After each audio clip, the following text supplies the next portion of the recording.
জীবনে আর কি ওরকম সামনাসামনি বাঘ দেখছি না। ফটো দেখলাম, আজকে নিজে দেখলাম মনে হয় যে বাঘ কইয়া। এর আগে বাঘ দেখছেন না? আমি নিজে দেখছি না। খালি ফটো উঠে দেখছো ফটো কিন্তু দেখছি, এমনি চিড়িয়াখানার ফটো উঠে থাকে না, মোবাইল গুলা দেখছি। কিন্তু ফার্স্ট টাইম দেখছো তোমার গাঁওর মাঝে। গাঁওর মাঝে আমি বাঘ। এটা কনফার্ম নি যে এটা চিতাবাঘ কইয়া? আমরা লাগে কনফার্ম, লেকিন এখন আপনারা দেখবা এগুলা কি। আচ্ছা, তোমরা তো দেখছো, যেরকম তোমরা তো দেখা আমার মতো মধ্যে বাঘ, কিতাবাঘ হইতে পারে, চিতাবাঘ। চিতাবাঘ না নি? 11টার সময় দেখছি। 11টার সময়। এর আগে কে দেখছেন? এর আগে তোর মুনার বউ দেখেছে, ওই যে রান্ধনিটা যে ও তো সেই দিকে লাকড়ি কুড়ি কুড়ায়, প্রথমে রাধুনিয়ে দেখছে না নি? স্কুলের রান্ধনি। এই জঙ্গলও পাইছি, বড় বড় পাইছি। বাঘ পাইছিলে নি? এখন তো আমরা না না, এই যে এই সাইডে বাঘের কোনো জো দেখছিলে নি? এই সাইডে তো কইতে পারি আর নাই, ওদিকে হইতে পারে, লম্বর আছে, বাগানোর লম্বর আছে, আর জঙ্গল আছে ওদিকে পাওয়ার আছে, মধ্যে মধ্যে বার হই মানুষে পাইছি। কিন্তু এই সাইডে হবে পয়লা দেখছো? স্কুল। না বুঝলি? আচ্ছা, ফরেস্টে জানা নিয়েছেন এটা? এটা তো কিনা আশিকে জানাইছি, আচ্ছা, আশিককে? ওর মতিনগর আচ্ছা আচ্ছা, ফরেস্ট আসলো? ফরেস্ট আইসে না এখনো? আইসে আইসে না এখন। আচ্ছা, এটা কিতা বাঘ হইতে পারে? এটা চিতা এটা কিতা বাঘ না? আচ্ছা আচ্ছা। ফরেস্ট বাঘটা কত বড় আসলো? বাঘটা বড় আছে, ও তো বেশ ছোট না, বাঘটা বড় আছে। এটা বাঘ না অন্য কিছু না? এটা তো আমার জীবনে আমি ফার্স্ট দেখছি। আমি তো বাঘেই মনে করি, লেকিন আর এখন আপনারা বা আরো মানুষে কি করবে আমি জানি। আমার জীবনে আমি ফার্স্ট দেখছি এই জিনিসটা। এটা কয়টার সময় গতকালকে বিষয়? আমি আমার 11টার সময় দেখছি।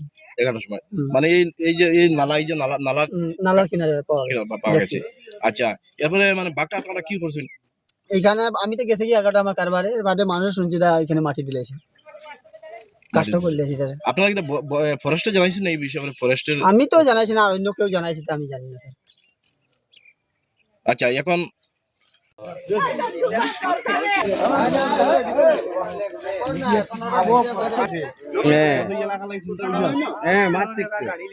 যদি বাঘ হয় চিন্তার বিষয় মানে মরা মরা পাইছে তোমার মোবাইল ওটা ফটো দিটা বাঘ নি নাকি যা এটা ভুবননগর পাটুয়া।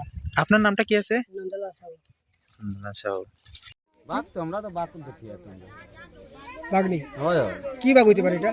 চিতা বাঘের করতো আচ্ছা, বাঘের মতনই দেখা যায়। বাঘের মতো দেখা যায়। বাঘই তো দেখা যায়, তার রঙে তো আচ্ছা, আপনি কিতা মনে করেন? বাঘ নেই। অফিসার আশরাফ হোসেন মজুমদার। আমি বিশেষ খবর, বিশেষ সূত্রে খবর পেয়ে আমি ভুবননগর পার্ট 3-তে খবর পেয়ে এসেছি এখানে। আওয়ার পর আমরা শুনলাম যে এখানে লিও পার্ট ক্যাট একটা গতকালকে স্থানীয় মানুষরা পেয়েছে মরা অবস্থায়। সেটা দেখে আমি শনাক্ত করতে পারলাম, ওয়াইল্ড লাইফ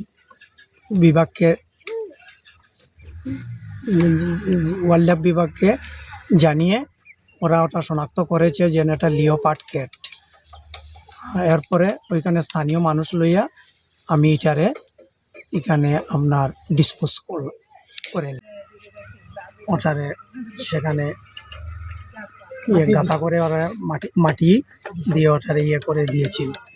তারপর আমি ওটা আজকে আওয়ার পরে আমার সঙ্গে মিডিয়া বাইরে এসেছে, ওরা সেখান থেকে গাঁতটা উড়ে ওটা বের করে দেখলাম। ভুবন পাহাড়ের পাদদেশে মৃত অবস্থায় একটি বাঘ সদৃশ প্রাণীর ছবি সমাজ মাধ্যমে ভাইরাল হতেই সৃষ্টি হয় ব্যাপক চাঞ্চল্য ও কৌতূহলের। ছবিতে প্রাণীটির গায়ে ছোপ ছোপ দাগ ও আকার দেখে অনেকেই ধারণা করেন ভুবন পাহাড়ে হয়তো বাঘ বা চিতাবাঘের উপস্থিতি রয়েছে। ফলে জনমনে প্রশ্ন ওঠে, তাহলে কি সত্যিই ভুবন পাহাড়ে বড় মাংসাশী বন্যপ্রাণীর বিচরণ শুরু হয়েছে? প্রাণীটির মৃত্যুই বা কিভাবে হল? সমাজ মাধ্যমের বন্ডি ছাড়িয়ে খবরটি দ্রুতই বিভিন্ন সংবাদ মাধ্যমে প্রচারিত হলে হুলুস্থুল পরিস্থিতির সৃষ্টি হয়। বিষয়টির প্রকৃত সত্য অনুসন্ধানে বৃহস্পতিবার একদল সাংবাদিক ঘটনাস্থলে পৌঁছান। সেই সময় ঘটনাস্থলে স্থানীয় বহু মানুষও জড়ো হন। জানা যায়, ভাইরাল হওয়া বাঘ সদৃশ প্রাণীটিকে ইতিমধ্যেই স্থানীয়ভাবে মাটিতে পুঁতে ফেলা হয়েছে। ঘটনার বিস্তারিত জানতে সাংবাদিকরা বন বিভাগের মনিয়ারখাল ফরেস্ট রেঞ্জের অধীন মনিয়ারখাল বিট কার্যালয়ের বিট অফিসার আশরাফ হোসেন মজুমলারের সঙ্গে যোগাযোগ করেন। বিস্ময়করভাবে বিট কার্যালয় থেকে অল্প দূরত্বে এমন একটি ঘটনাকে কেন্দ্র করে তোলপাড় সৃষ্টি হলেও বিট অফিসার প্রথমে বিষয়টি সম্পর্কে কিছুই জানেন না বলে জানান। অভিযোগ রয়েছে, সাংবাদিক ও স্থানীয়দের অনুরোধের পর প্রায় 2 ঘণ্টার বেশি সময় অতিবাহিত হলে তিনি ঘটনাস্থলে পৌঁছান। বিট অফিসারের উপস্থিতিতে পুনরায় মাটি খুঁড়ে প্রাণীটির মৃতদেহ উদ্ধার করা হয়। এরপর ঘটনাস্থল থেকে তোলা ছবি বন বিভাগের ঊর্ধ্বতন কর্তৃপক্ষের কাছে পাঠানো হয়। প্রাণীটির প্রজাতি শনাক্ত হয়। বন বিভাগের মতে মৃত প্রাণীটি কোনো বাঘ বা চিতাবাঘ নয়, এটি একটি লেপার্ড ক্যাট বা চিতি বিড়াল। প্রাণী বিশেষজ্ঞদের মতে লেপার্ড ক্যাট দেখতে অনেকটা ছোট চিতাবাঘের মতো হওয়ায় সাধারণ মানুষ প্রায়ই একে বাঘ বা চিতাবাঘ ভেবে ভুল করেন। লেপার্ড ক্যাট মূলত দক্ষিণ ও দক্ষিণ পূর্ব এশিয়ার একটি পরিচিত বন্যপ্রাণী।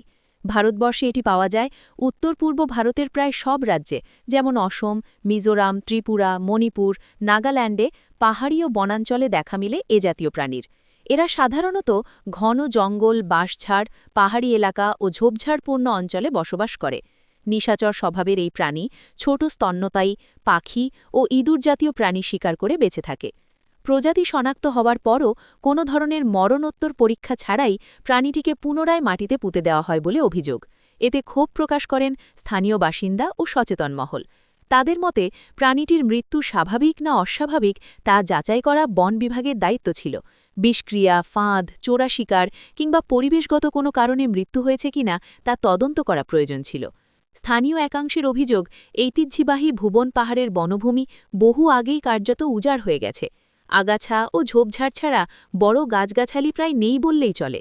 এমন পরিস্থিতিতে সেখানে বসবাসকারী বন্যপ্রাণীর সুরক্ষা ও রক্ষণাবেক্ষণে বন বিভাগ সম্পূর্ণ ব্যর্থ।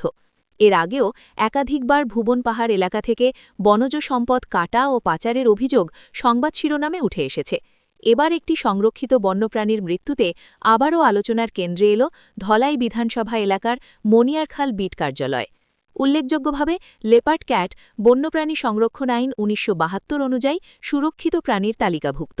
যদিও এটি IUCN অনুযায়ী শ্রেণীভুক্ত, তবুও বন ধ্বংস, মানব হস্তক্ষেপ ও অবৈধ শিকারের কারণে অনেক এলাকায় এদের সংখ্যা কমে যাচ্ছে। ভুবন পাহাড়ের পাদদেশে লেপার্ড ক্যাটের মৃত্যু শুধু একটি প্রাণীর মৃত্যু নয়, বরং বন বিভাগের দায়িত্বহীনতা, বন উজাড় ও বন্যপ্রাণী সংরক্ষণে অবহেলার একটি বড় উদাহরণ বলে মনে করছেন সচেতন নাগরিকরা। প্রকৃত তদন্ত ছাড়া প্রাণীটিকে মাটি চাপা দেওয়ার ঘটনায় স্বচ্ছতা ও জবাবদিহিতার দাবি আরও জোরালো হচ্ছে।